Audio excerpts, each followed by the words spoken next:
December 16ರಂದು ಬೆಳಗಾವಿಯ ರೈತ ಸರ್ಕಲ್ನಿಂದ ಸುವರ್ಣಸೌಧದವರೆಗೆ ರೈತರಿಂದ ಬೃಹತ್ ಪಾದಯಾತ್ರೆ ಮೂಲಕ ಬೆಳಗಾವಿ ಚಲೋ ಹಮ್ಮಿಕೊಳ್ಳಲಾಗಿದೆ ಎಂದು ರಾಜ್ಯ ಕಬ್ಬು ಬೆಳೆಗಾರರ ಸಂಘದ ರಾಜ್ಯಾಧ್ಯಕ್ಷ ಹಳ್ಳಿಕೆರೆ ಹುಂಡಿ ಭಾಗ್ಯರಾಜ್ ತಿಳಿಸಿದರು. ನಗರದ ಜಿಲ್ಲಾ ಪತ್ರಕರ್ತರ ಭವನದಲ್ಲಿ ಸುದ್ದಿಗೋಷ್ಠಿ ನಡೆಸಿ ಮಾತನಾಡಿ, ರೈತರ ವಿವಿಧ ಬೇಡಿಕೆಗಳಾದ ಬಗರ್ ಹುಕುಂ ಸಾಗುವಳಿಯಲ್ಲಿ ನಡೆಯುತ್ತಿರುವ ವ್ಯಾಪಕ ಭ್ರಷ್ಟಾಚಾರವನ್ನು ನಿಲ್ಲಿಸಬೇಕು. ನೈಜವಾಗಿ ಉಳುಮೆ ಮಾಡುತ್ತಿರುವ ರೈತರಿಗೆ ಸಾಗುವಳಿ ಚೀಟಿ ನೀಡಬೇಕು.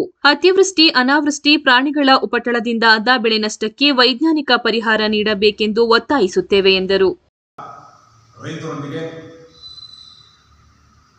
ಬೃಹತ್ ಪಾದಯಾತ್ರೆಯ ಮುಖಾಂತರ ಬೆಳಗಾವಿ ಚಲೋ ಮಾಡಲಿಕ್ಕೆ ತೀರ್ಮಾನ ಮಾಡಿದೆ.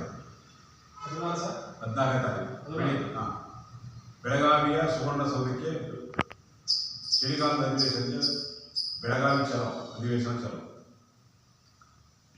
ರೈತರ ವಿವಿಧ ಬೇಡಿಕೆಗಳಾದಂತಹ ಕಬ್ಬಿಗೆ ಪ್ರತಿ ಟನ್ಗೆ 5,000 ನಿಗದಿ, ಕಳೆದ ವರ್ಷದ ₹150 ಬಾಕಿಯಂತೆ 2020-21 ಬಾಕಿ ₹950 ಕೋಟಿ ರೈತರಿಗೆ ಇವತ್ತು ಬರಬೇಕಾಗಿದೆ. ಜೊತೆಗೆ ಅತ್ಯಂತ ಮುಖ್ಯವಾದಂತಹ ಕೃಷಿಗೆ ಮೂಲ ಸೌಕರ್ಯವಾದ ವಿದ್ಯುತ್ತನ್ನು ಖಾಸಗೀಕರಣ ಮಾಡತಕ್ಕಂಥದ್ದನ್ನ ನಿಲ್ಲಿಸಬೇಕು. ಅಕ್ರಮ ಸಕ್ರಮ ಯೋಜನೆಯನ್ನ ಮರುಜಾರಿ ಮಾಡಬೇಕು. ಮತ್ತೆ ಬಗರು ಸಾಗುವಳಿ ಬಹಳಷ್ಟು ಅಕ್ರಮಗಳನ್ನ ಮಾಡ್ತಾ ಇದ್ದಾರೆ. ಮಂತ್ರಿಗಳು, MLAಗಳು ಬೇಕಾದಂತೆ ಸಾಗುವಳಿ ಪತ್ರವನ್ನು ಕೊಡ್ತಕ್ಕಂಥದ್ದು, ರೈತರಿಗೆ ಸೂಕ್ತವಾದಂತಹ ಯಾರು 53 ಅರ್ಜಿ ಹಾಕಿದ್ದಾರೆ ಅವ್ರಿಗೆ ದಾಖಲೆಗಳನ್ನೇ ಪೂರೈಕೆ ಮಾಡ್ತಾ ಇಲ್ಲ. ಮತ್ತೆ ಅವರು ಕೊಡಬೇಕಾದಂತ ಸಾಗುವಳಿ ಪತ್ರವನ್ನು ಕೊಡ್ತಾ ಇಲ್ಲ. ಮತ್ತೆ ಇತ್ತೀಚೆಗೆ ಕೇಂದ್ರ ಮತ್ತು ರಾಜ್ಯ ಸರ್ಕಾರಗಳು ಕೆಲವೊಂದು ಮಾನದಂಡಗಳನ್ನ ಇಟ್ಟು ಕಾರ್ಡ್ಗಳನ್ನ ರೈತರ BPL, APL ಅಂತೇಳಿ ಅದನ್ನ ಪರಿಷ್ಕರಣೆ ಮಾಡಿ ಕಾರ್ಡ್ ರದ್ದು ಮಾಡ್ತಕ್ಕಂಥದ್ದನ್ನ ನಿಲ್ಲಿಸಬೇಕು ಅಂತ ಹೇಳ್ತಾ, ನಬಾರ್ಡ್ ಕೃಷಿ ವ್ಯಾಪ್ತಿಗೆ ಕೊಡ್ತಕ್ಕಂಥ ಸಾಲದ ಮೂಲ ಸೌಕರ್ಯವನ್ನ ಅತ್ಯಂತ ಕಡಿಮೆ ಮಾಡಿರ್ತಕ್ಕಂಥದ್ದು, ಮತ್ತೆ ಅತಿವೃಷ್ಟಿ ಮತ್ತು ಅನಾವೃಷ್ಟಿ, ಪ್ರಾಣಿಗಳಿಂದ ಆದಂತಹ ನಷ್ಟ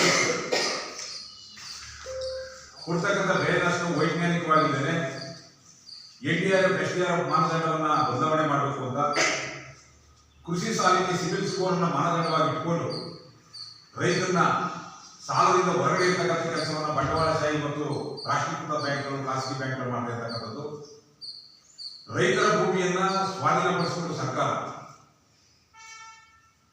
ಯಾವುದೇ ರೀತಿಯಾದ ಪ್ರಕ್ರಿಯೆಯನ್ನು ಪರಿಹಾರವನ್ನು ಕೊಡ್ತಕ್ಕಂಥದ್ರಲ್ಲಿ ವಿಳಂಬ ಮಾಡಿ ರೈತರ ಭೂಮಿಯನ್ನ ಅಲ್ಲೇ ಸೆಕ್ಯೂರಿಟಿ ಕಾರ್ಡ್ ಕೆಲಸ ಮಾಡ್ತಕ್ಕಂಥ ಪರಿಸ್ಥಿತಿಯನ್ನ KEDP ಆಗ್ಬೋದು ಮತ್ತೆ ಇತರೆ ಸರ್ಕಾರದ ಯೋಜನೆಗಳಿಗೆ ಭೂಮಿಯನ್ನು ವಶಪಡಿಸತಕ್ಕಂಥ ಸಂದರ್ಭದಲ್ಲಿ ಜಾಯಿಂಟ್ ವೆಂಚರ್ ಮೂಲಕ ರೈತರನ್ನೇ ಕೂಡ ಅಲ್ಲಿ ಪಾಲುದಾರಿಕೆ ಅಂತಕ್ಕಂಥದ್ದನ್ನ ಸೃಷ್ಟಿ ಮಾಡಿ ರೈತರನ್ನು ಕೂಡ ಭೂಮಿಯಲ್ಲಿ ಆತನ ಹಣವನ್ನು ಕಳ್ಕೊಳ್ಳದೆ ಆ ಭೂಮಿಯಲ್ಲಿ ಉಳಿಸಬೇಕು ಆತನ ಅಂತಕ್ಕಂಥ ವಿಚಾರವನ್ನು ಇಟ್ಕೊಂಡು